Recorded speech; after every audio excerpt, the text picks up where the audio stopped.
안녕하세요.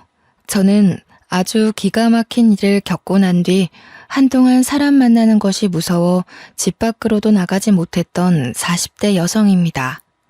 자세하게 이야기를 하면 제 주위 사람들이 알아볼까 무섭지만 도무지 상식적으로 이해가 가지 않고 너무나도 놀라운 일이라 어딘가에라도 털어놓고 싶어 이렇게 사연을 올립니다. 제가 들려드릴 이야기는 몇 년 전 저에게 있었던 일이고 상상도 못할 이야기니 같이 공감해 주시면서 들어주시면 고마울 것 같습니다. 저는 평범한 가정에서 자라 평범하게 대학을 졸업하고 취직까지 무난하게 하여 남들과 다를 바 없는 평범한 하루를 살고 있었습니다.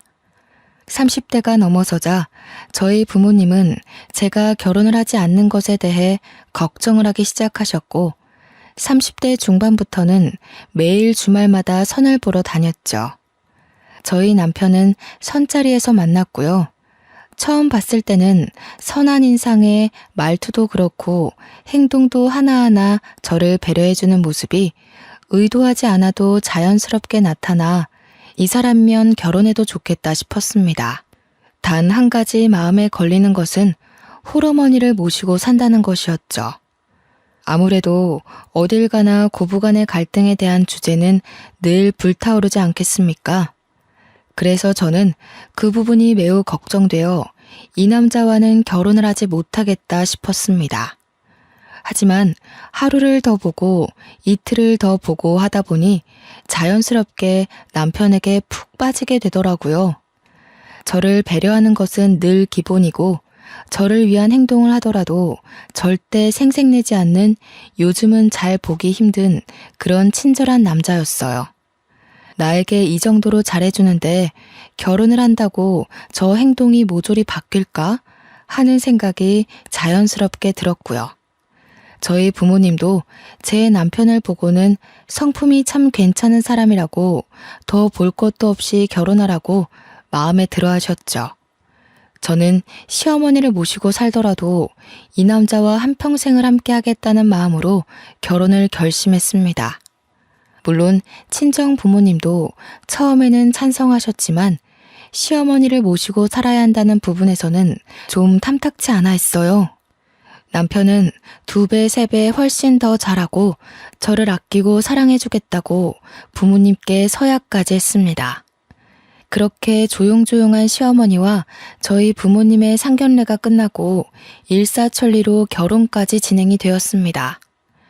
나이가 나인지라 허례허식 없이 아주 빠르고 간략하게 결혼까지 마치게 되었고 저는 조금 두려웠던 시어머니와 합가를 하여 살게 되었습니다. 아가, 아무래도 너희 부부가 아이라도 낳게 되면 그때 다시 합치는 게 낫지 않겠니?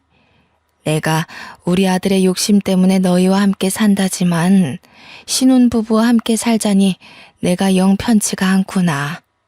시어머니는 합가를 하자마자 제 눈치를 보시며 따로 살겠다고 하셨어요. 알고 보니 남편이 하나뿐인 시어머니가 넉넉지 않은 형편에 너무나도 많은 고생을 하셔서 말년이라도 편하게 지냈으면 하는 마음에 분가를 하지 않은 것이었어요. 남편은 제게 2번, 3번 약속했습니다. 혹여라도 우리 어머니께서 당신에게 시집살이를 시킨다던가 당신과 갈등이 있다면 그땐 바로 분가할게. 하지만 나를 한번 믿어보고 우리 어머니께 벽 없이 딱 한 번만 다가와줘. 저는 남편의 약속을 믿었고 남편 말대로 어머니께 허물없이 다가가 보기로 했습니다. 아직 시작도 안 한 시집살이에 미리 겁먹을 필요는 없으니까요. 하지만 제가 겁을 먹은 것이 아주 멍청한 행동이었다는 걸 증명하듯 시어머니께서는 정말 제 손에 물 한 방울 안 묻게 해주셨습니다. 저나 남편이나 둘 다 맞벌이였기 때문에 점심은 밖에서 먹는다고 쳐도 저녁만큼은 꼭 집에서 먹기로 약속하였는데 항상 퇴근하고 오면 진수성찬이 차려져 있었어요. 매번 이렇게 차리시는 게 힘들겠다 싶을 정도로 어머님의 손맛이 담긴 정성스러운 반찬이 어찌나 감동적이던지 식사가 끝나고 제가 뒷정리라도 할라치면 시어머니께서는 제게 버럭하셨어요.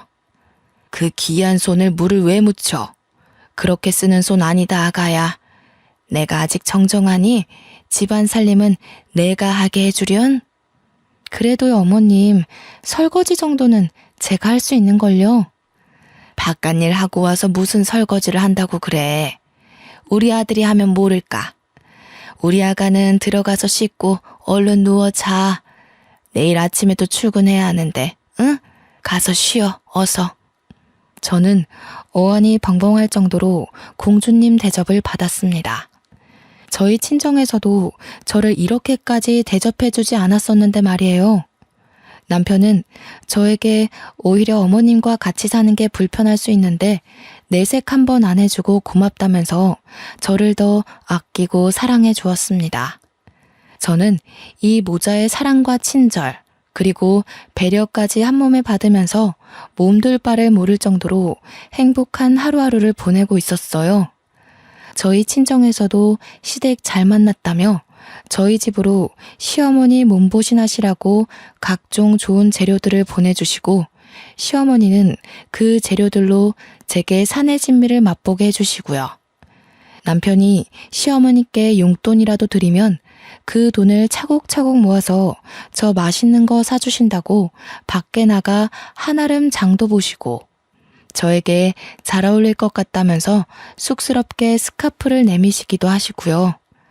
정말 고부간의 갈등을 걱정했던 제가 죄송스러울 정도로 저를 아껴주셨습니다. 빨래며 청소며 주말에 쉬는 날 하려고 하면 이미 다 깨끗하게 정리되어 있어 건드릴 필요가 전혀 없었고요. 오히려 제가 뭔가를 자꾸 손대려고 하니까 시어머니께서 평일에 모든 정리를 다 해놓으시고는 주말에는 같이 놀러 가자고 하시더라고요. 저희 부부 아니면 어머님 혼자 어디 가기가 불편하시니까 오히려 그게 낫겠다 싶어서 효도하는 마음으로 매주 주말 어머님과 함께 데이트를 했습니다. 오히려 남편과 둘이 나갈 때보다 더 즐겁고 행복한 시간이지 않았나 싶어요. 어머님과 함께 그때 더 많은 추억을 남겨놓을 걸 하는 생각이 들기도 하고요. 그래도 같이 스티커 사진을 찍어보기도 하고 공방 같은 데서 비누도 만들고 어머님과 뜨개질도 하고 정말 많은 것들을 했어요. 처음 스티커 사진을 찍을 땐 찰칵하는 소리에 놀라 소리를 지르기도 했었고요. 사진의 얼굴이 죄다 잘려서 나와 여러 번 찍기도 했죠. 공항에서 만든 비누는 아까워서 사용도 못하고 아직까지 제 서랍에 보관 중이랍니다. 어머님과 뜨개질로 만든 조끼, 목도리, 가방, 셀 수 없이 많았죠. 정말 큰 사진관에서 우리 셋이 함께 찍은 사진은 큰 액자로 뽑아서 거실에 걸어두었고 어느 날은 손과 발을 분떠 금속 액자를 만들어주는 체험도 했습니다. 어머님은 늘 즐거워하셨고 그런 어머님을 보면서 저는 마음이 뭉클해지기도 하고 더 잘해야겠다는 마음이 들기도 했어요. 주위에서는 주말마다 시어머니 모시고 나가는 게 힘들지 않느냐고 물어보기도 했는데 저는 너무 즐거워서 금요일만 되면 주말에 뭘 할까 검색하느라 정신이 없었습니다. 손도장, 발도장, 액자를 만들고 온 날 어머님께서 또 용돈으로 드린 돈으로 제게 작은 귀걸이를 선물해 주셨어요. 어머님, 자꾸 제 선물 사지 마시고 우리 어머님 거 사셔요. 맛난 거 드시고 싶으시면 말도 해주시고 가지고 싶은 거 저도 선물해드리고 싶어요. 아가가 이렇게 나 데리고 놀러 다니는 것만으로도 충분한데 용돈 줘봐야 생활비 쓰는 건 너네 카드로 사용하고 내가 보험료 내는 거 말고 어디 돈 쓸 데가 있겠니? 어머님께 용돈을 드리면 일부는 꼬깃꼬깃 어딘가에 모아두셨다가 남편도 아닌 저를 위한 선물을 사주시곤 했는데 용돈의 대부분은 보험료 지불로 사용하고 계셨어요. 처음에는 무슨 보험이 13개나 있어서 너무 놀라 보험 사기라도 당한 건 아닌지 걱정을 하기도 했습니다. 알고 보니 어머님께서 보장 내역을 하나하나 살펴보시고 가입하신 거였어요. 내가 늘 입버릇처럼 말하지만 내가 죽으면 건물이라도 하나 상속해줘야 우리 자식들이 편한데 내가 가진 게 없어서 나 혼자의 몸으로 아들 하나 키워보니 돈이 얼마나 중요한지 뼛속까지 새겨지더라 아가야. 내가 죽어서 큰 돈이라도 남겨줘야 속이 시원하니 절대 내 보험만큼은 해지 말고 냅두거라. 시어머니의 마음이 너무나도 짠해 저는 절대 보험만큼은 건드리지 않기로 했죠. 그래도 남편과 결혼하고 나서 맞벌이로 차곡차곡 내 집 마련을 위한 저축도 하고 비상금도 모으고 어머님께 용돈을 드리는 부분이 전혀 부담되지 않은 선이었기에 괜찮았습니다. 직장 생활이라는 게 늘 고정급이 들어오니 어찌 보면 사업보다 훨씬 낫지 않겠어요? 안정적인 수업이 있다는 게 우리 가정에겐 참 행복이었습니다.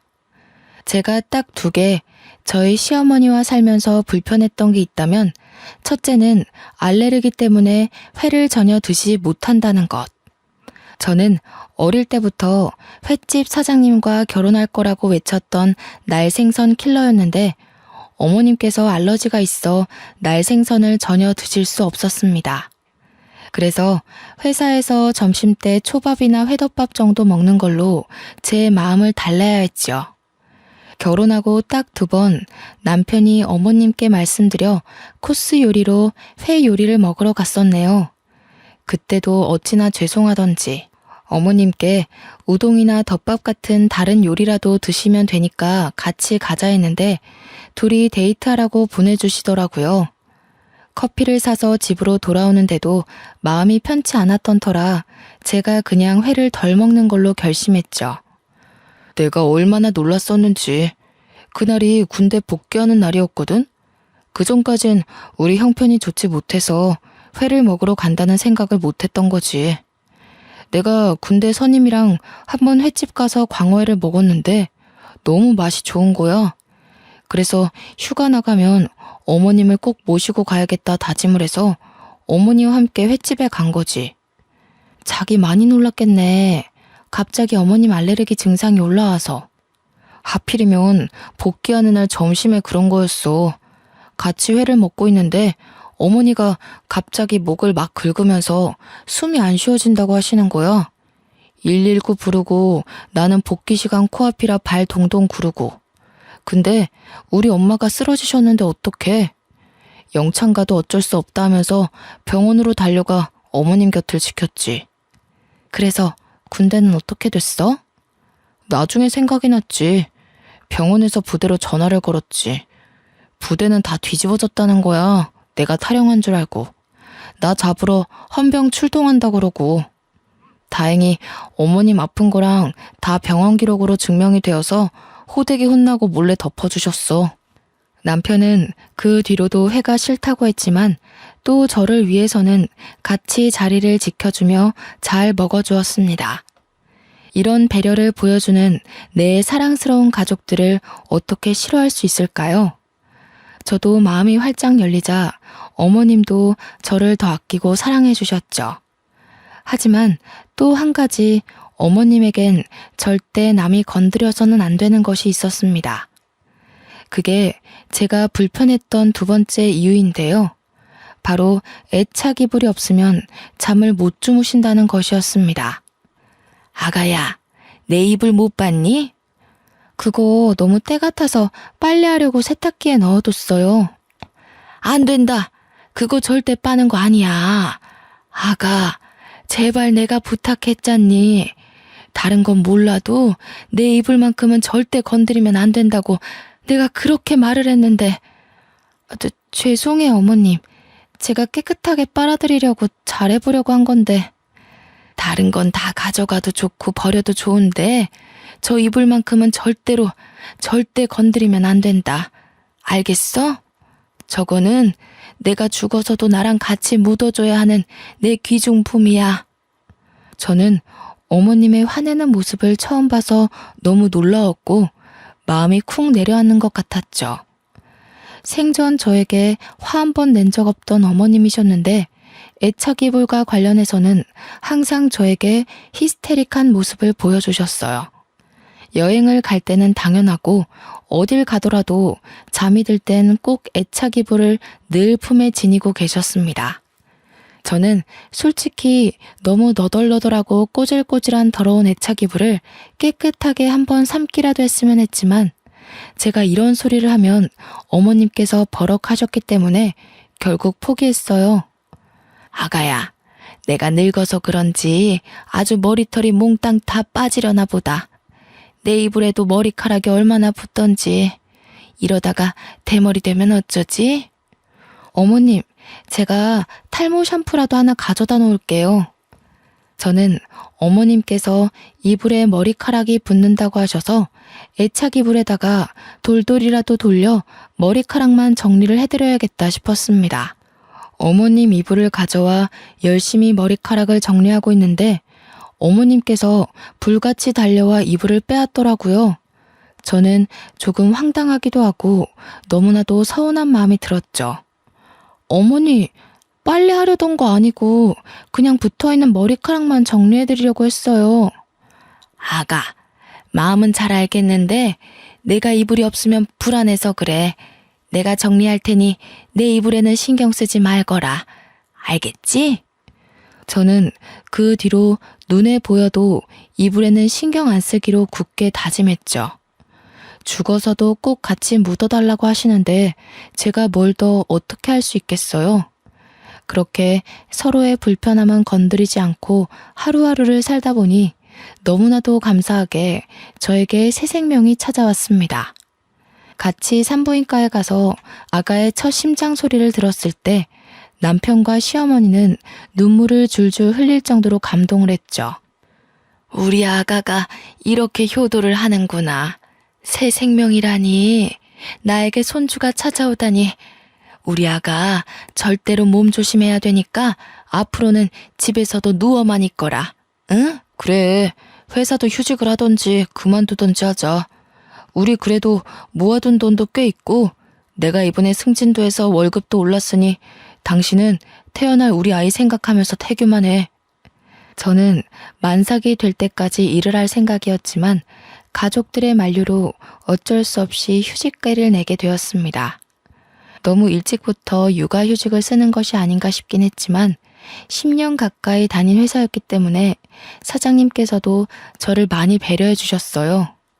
정말 평소에도 집에서 하는 일이 없었는데 임신하고 나니 더 할 일이 없어지더라고요.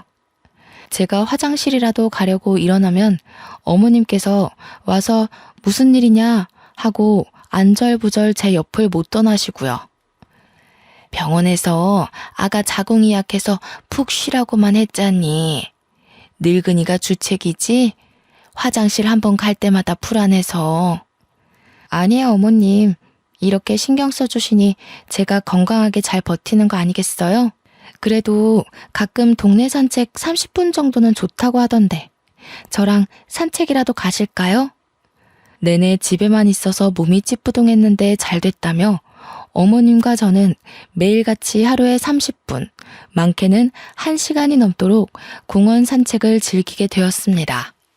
어머님이 살아온 인생에 대해서도 듣고 같이 울다 웃으며 서로 더욱 더 돈독해졌어요.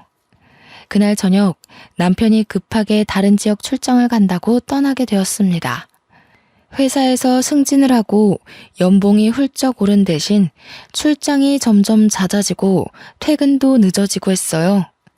저는 갑자기 떠나야 한다고 해서 짐가방을 싸주고는 남편을 배웅했죠. 집을 나서던 남편이 시어머니께 우리 마누라 먹고 싶은 거 다 해주시라며 신신당부를 하여 어머님이 등짝을 치기도 했습니다. 불편한 법도 한데 참 가족이 울타리 안에서 끈끈해짐을 느끼게 되더라고요. 그러다 문득 밤에 여는 포장마차에서 파는 순대볶음이 너무나도 먹고 싶은 거예요. 여기가 주거도시이긴 하나 지방에 있는 작은 소도시로 큰 병원도 없고 음식점도 많지 않고 인프라가 잘 되어 있는 그런 동네는 아니었어요. 야식 배달도 안 되는 동네 밖을 조금만 나가면 있는 포장마차에서 파는 순대볶음이 정말 매콤하고 맛있었거든요. 하지만 밤 시간이 너무 늦었고 남편도 없어서 먹고 싶은 마음을 꾹 참았죠. 차를 타고 가면 5분 거리인데 걸어가려고 하면 구불구불 비포장도로 같이 횡단보도도 길을 건너야 해서 밤에는 위험했습니다. 근데 때마침 어머님과 TV 채널을 돌리는데 딱 순대볶음이 나오는 거예요. 너무 먹고 싶은 마음에 맛있겠다 하고 말로 뱉어버리고 말았죠. 아가, 순대볶음이 먹고 싶니? 저 앞 사거리 지나서 포장마차촌에 팔지 않을까? 내가 다녀오마. 어머님, 밤길이라 너무 위험해요. 거기 가려면 횡단보도도 없는 비포장도로를 건너야 하는데 저 괜찮아요. 참을 수 있어요.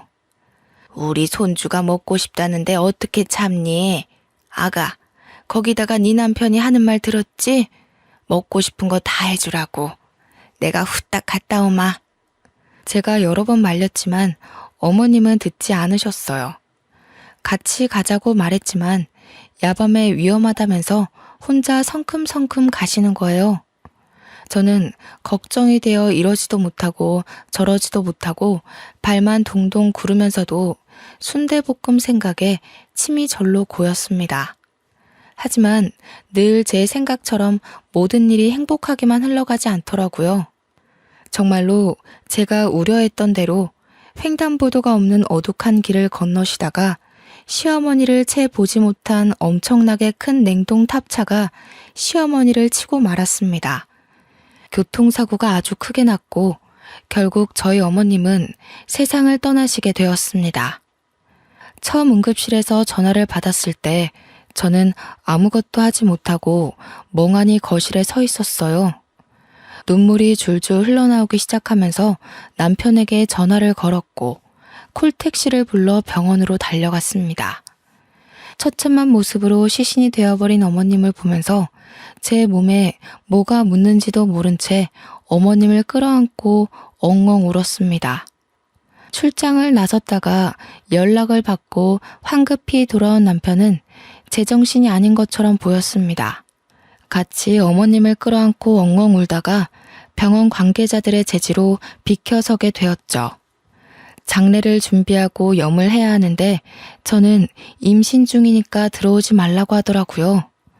아무래도 시골 병원이다 보니 미신 같은 것도 다들 믿으시고 저는 그렇게 어머님 하시는 장면도 보지 못한 채 상복을 입고 장례를 치렀습니다. 힘들지? 임신한 몸으로 장례까지 치르려니. 들어가서 좀 쉴래? 나 때문이야. 내가 순대볶음만 먹고 싶다고 안 했어도 나 때문에 돌아가신 건데 내가 어떻게 편히 쉴 수 있겠어. 아니야. 내가 당신 꼭 먹고 싶은 거 다 해주라고 해서 이렇게 된 거야. 순대볶음 먹고 싶은 걸 어떻게 참어. 임신까지 했는데. 우리 어머님 손주 생겼다고 너무너무 잘해줄 거라고 나한테 몇 번이나 고맙다고 했는데 이렇게 가시면 내가 어떻게 보내드려. 저는 몇 날 며칠을 울면서 어머님 생각만 하며 보냈습니다. 저에게 순대볶음이 식지 않을 때까지 돌아오겠다며 웃으며 떠나신 모습이 마지막이라는 사실이 정말 믿기지 않았고요. 결국 자책과 눈물을 반복하다 유산기가 보여 병원에 입원까지 하게 되었습니다. 무너져버린 남편은 제게 울면서 말했어요. 당신까지, 우리 아이까지 잘못되면 나 너무 힘들 것 같아. 제발 편하게 마음 먹고 쉬어, 응? 저는 남편 말대로 병원에서 휴식을 취하기로 했습니다. 영양제다 뭐다 주렁주렁 매달아 놓은 주사들과 함께 병원 이곳저곳을 둘러보는데 참 이런 곳에서 어머님의 장례를 치렀다는 게 죄송스럽더라고요. 마지막 가시는 길 정말 좋은 병원에서 장례라도 치렀어야 했는데 하는 마음이 들더라고요. 남편도 마음이 많이 힘들 텐데 오히려 저를 위로해주고 저희는 서로를 의지하며 그렇게 버텨냈고 저는 일주일 만에 퇴원을 하게 되었습니다. 집에 돌아와 어머님의 유품을 정리하는데 도무지 이불만큼은 버릴 수가 없겠더라고요. 어머님께서 꼭 이불도 같이 묻어달라고 하셨었는데 차마 어머님의 흔적이 가장 진하게 묻은 이불을 같이 보낼 수 없더라고요. 같이 보낼 수 없었어요. 제가 너무나도 사랑했고 그리워하는 어머님이기 때문에 제 이기심에 이불만큼은 제가 꼭 끌어안고 있었죠. 보자기에 곱게 싸서 제가 언제든 그리울 때마다 꺼내보려고 장롱 속에 넣어두었습니다.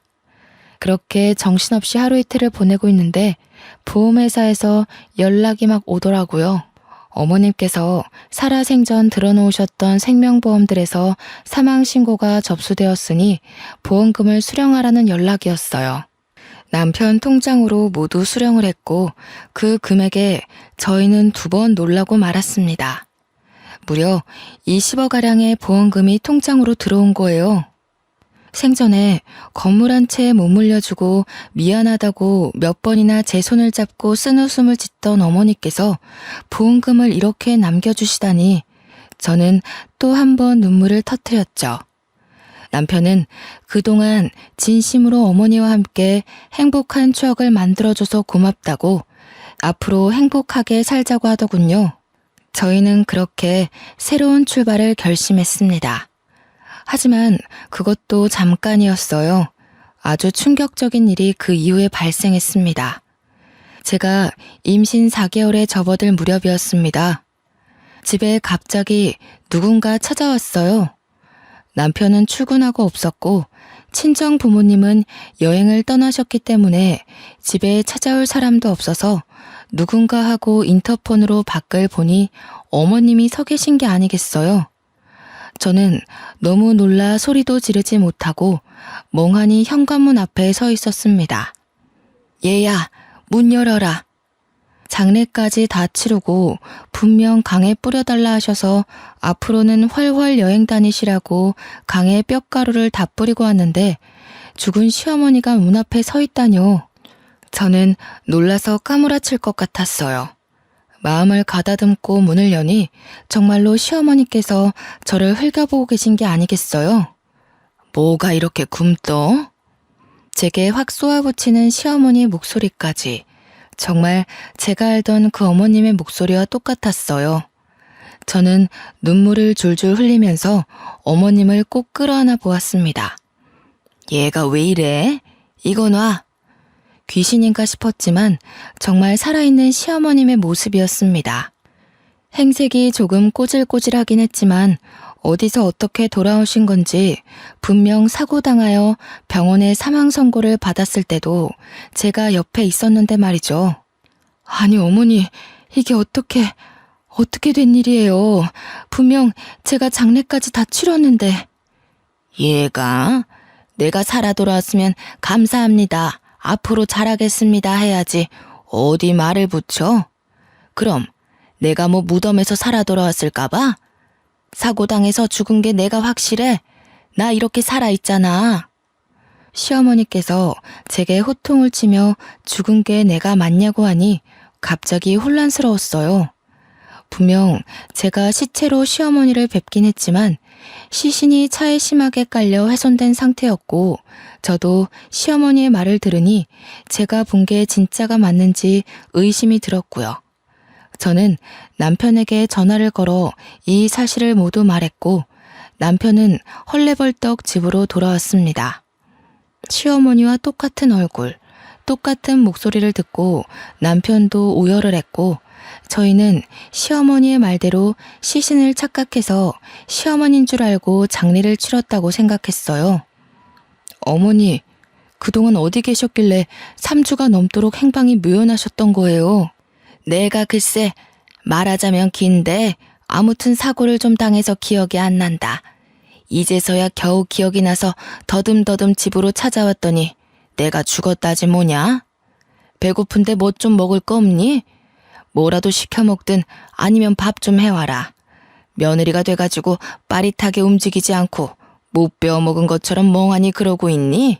제게 단 한 번도 싫은 소리를 한 적 없던 어머니께서 그런 말을 하시니 조금 놀라웠지만 사고를 당해 기억을 단편적으로 잃으셨다고 하시니 저도 별 의심 없이 밥을 차렸습니다.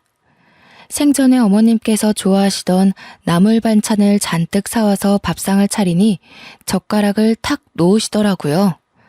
내가 배가 고파서 반찬 사오는 시간까지 기다렸는데 고작 나를 대접하는 게 나물 반찬이야? 어디 회라도 떠오는 줄 알고 기다렸더니 안 먹어.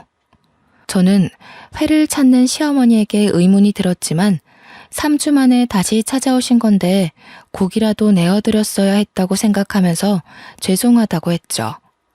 그 뒤로 저는 임신해서 점점 배가 불러오는 몸으로 어머님을 극진히 대접했습니다.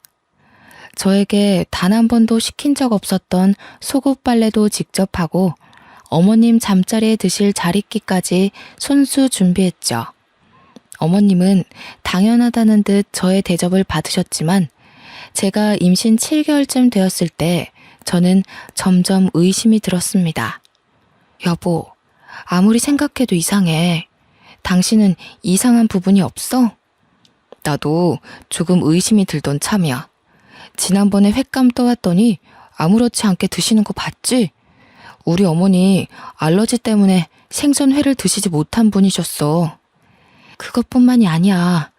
내가 내 입으로 말하기 부끄럽지만 같이 살면서 단 한 번도 내게 일을 시키신 적 없던 어머니셨어. 근데 지금은 물까지 내가 떠다 드려야 돼. 임신한 몸이라고 움직이는 것도 조심해야 된다고 하셨던 분이 잡일까지 다 나를 시키시고 거기다가 늘 그랬듯 산책을 가자고 하니 놓친 내 무릎 생각은 안 하냐고 내게 소리까지 지르셨어. 혹시 어머니께서 이불은 안 찾으셨어? 그게 제일 수상해. 이불만큼은 내게 건드리지도 못하게 하고 그거 없으면 잠도 못 주무셨잖아. 근데 이불 이야기를 단 한 번도 꺼내지 않으셨어. 나도 일부러 이불 이야기를 안 했고. 아무리 생각해도 모습은 우리 어머니가 맞는데 우리 어머니가 아닌 것 같아. 사고를 당했다고 하시는데 아무리 봐도 그런 후유증이나 흔적도 없고 사고를 당했다고 체질이 바뀌는 건 아니잖아.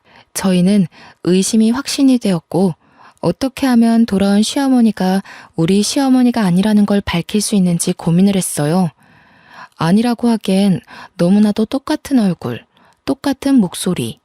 저희는 정말 정신이 파괴되는 것 같았죠.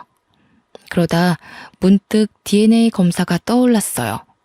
저는 보자기에 꽁꽁 싸맨 어머님의 애착 이불을 꺼냈고 애착 이불에서 어머님의 머리카락을 발견할 수 있었습니다.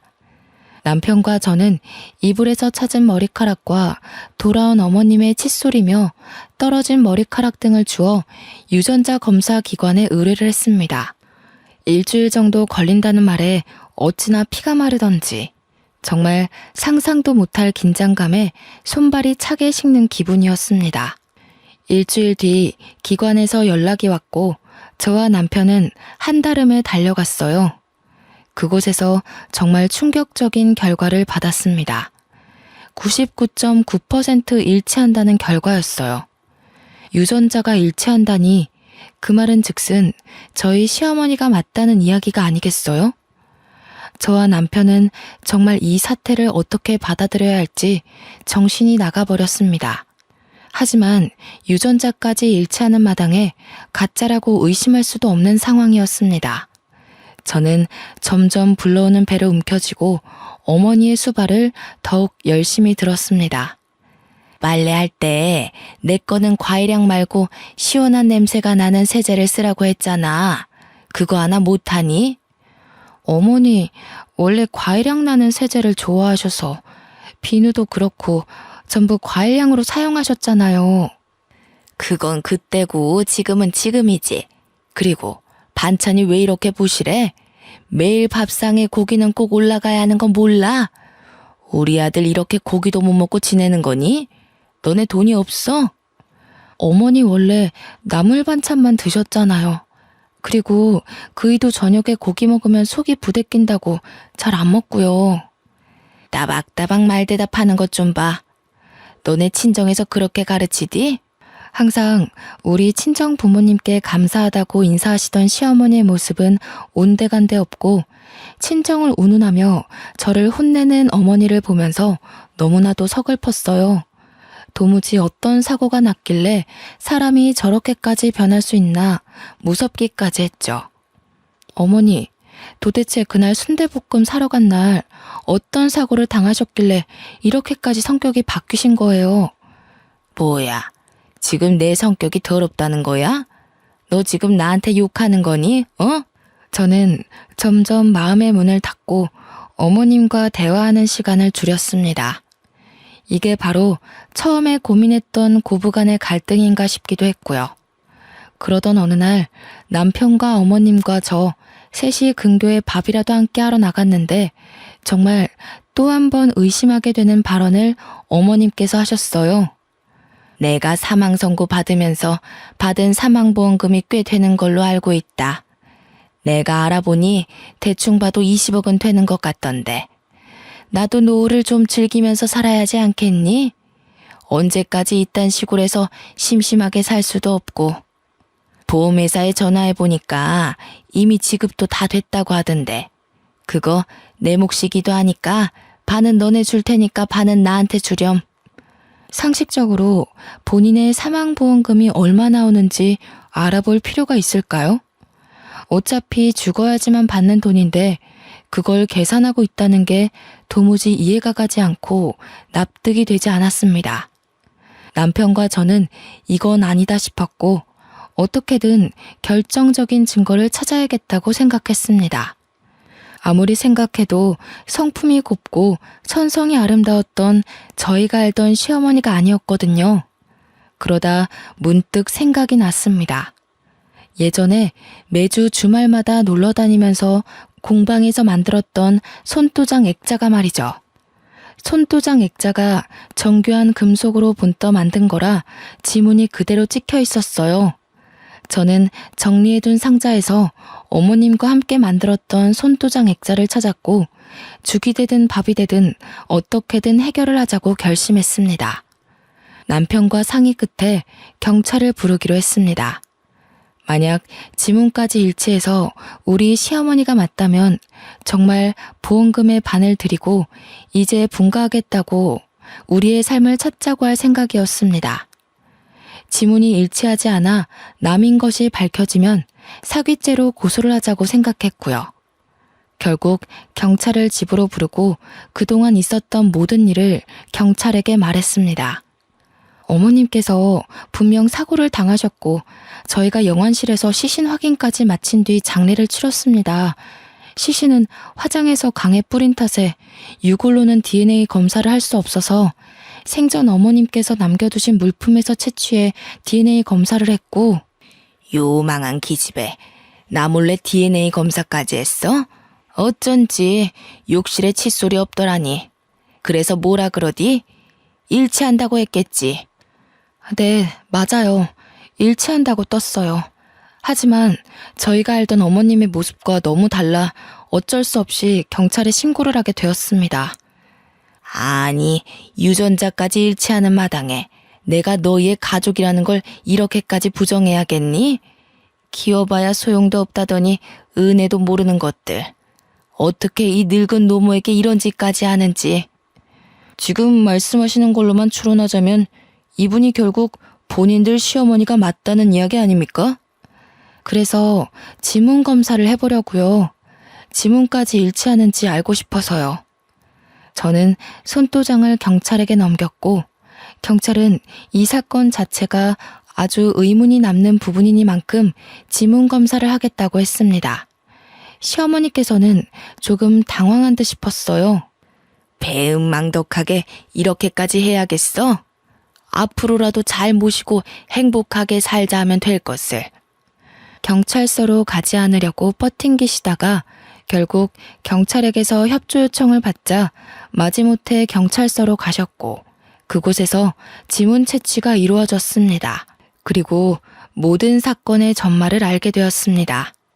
지금 지문이 일치하지 않는 것으로 판명되고 있습니다. 자세한 건 저분을 더 조사해봐야 할 것 같으니 내일 다시 연락드리겠습니다. 지문이 일치하지 않는다는 이야기였어요. 저희는 망치로 세게 얻어맞은 것 같은 충격을 받았고 일단 집으로 돌아가라는 경찰의 말에 남편과 함께 집으로 돌아왔습니다. 다음날 경찰에게서 모든 조사가 끝났다고 연락이 왔고 저와 남편은 한달음에 경찰서로 갔습니다. 시모의 행세를 하던 시모와 똑 닮은 사람은 유치장에 갇혀 있었고 저희를 노려보면서 고래고래 소리를 지르고 욕을 했습니다. 배은망덕한 것들! 거참 조용히 하시고요. 저희가 조사를 마친 결과 저 유치장에 계신 분은 가족분들의 시어머니가 아니라 돌아가신 분의 쌍둥이 언니로 밝혀졌습니다. 쌍둥이 언니요? 저는 어머니께 단 한 번도 쌍둥이 언니가 있다는 말을 들어본 적이 없습니다. 그도 그럴 것이 쌍둥이라 태어나자마자 언니분은 친척 집으로 입양을 갔던 걸로 기록이 되어 있습니다. 일란성 쌍둥이라 유전자까지 일치했지만 쌍둥이더라도 지문은 다르게 나오거든요. 이후에 저분이 여러 번 사기를 치고 돈을 빌리고 갚지 않고 도망다니는 생활을 해서 호적도 말소가 되어 있는 상태고요. 아마 친척 집으로 입양을 갔기에 가족관계 증명서에도 따로 기록된 부분이 없었을 겁니다. 그럼 저희 시어머니가 아니라 시어머니 언니고 시어머니 행세를 하여 금품을 갈취하려고 했다는 건가요? 네, 맞습니다. 어떻게 보험금을 노리고 들어온 것으로 보여지고요.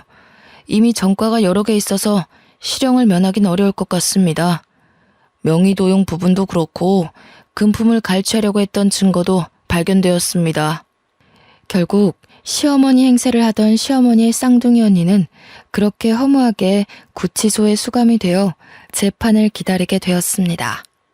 집으로 돌아와 짜릿해오는 배를 붙잡고 저는 어머님의 애착 이불을 끌어안고 엉엉 울었습니다. 돌아가셔서까지 이렇게 고통을 받아야 하나 싶어 너무나도 안쓰럽고 측은했어요. 이불을 감싸 안고 엉엉 우는데 미처 몰랐던 가장자리 한 구석에서 딱딱한 뭔가가 느껴졌습니다. 저는 남편에게 가위를 가져오라 하여 그 모서리 부분을 도려냈습니다.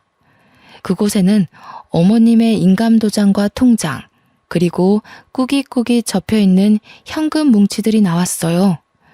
저희가 용돈을 드릴 때마다 남은 쌈짓돈들을 모아 통장에 입금하고 미처 입금하지 못한 현금들을 거기에 모아두셨던 겁니다. 통장에는 우리 며느리 아들 용돈이라고 서투른 한글로 적혀 있었고요. 저희가 드렸던 용돈을 본인을 위해 쓰지 않으시고 이렇게 하나하나 모아두신 것도 너무나도 마음이 아팠어요. 이런 돈으로 저에게 맛있는 것도 사주시고 스카프도 사주시고 했던 걸 생각하니 정말 가슴이 너무나도 저렸습니다. 보험금까지 큰 돈 남겨주시고 떠난 어머님을 생각하면 아직도 제 마음이 너무나도 아픕니다. 저는 이후 건강하게 아들을 출산했습니다. 회사에는 양해를 구하고 퇴사를 했고요. 지금은 벌써 시간이 꽤 흘러 아이도 유치원에 갈 나이가 되었습니다. 어머님이 살아계셨더라면 정말 저희 아이를 너무나도 예뻐해 주셨을 텐데 하는 마음이 들지만 분명 하늘에서 저희를 지켜주고 계실 거라 믿고 있습니다. 앞으로 이런 일은 두 번 다시 겪지 않았으면 하는 마음이 드는 하루입니다. 저는 지금 너무나도 행복하답니다. 여러분들도 행복한 하루 보내세요.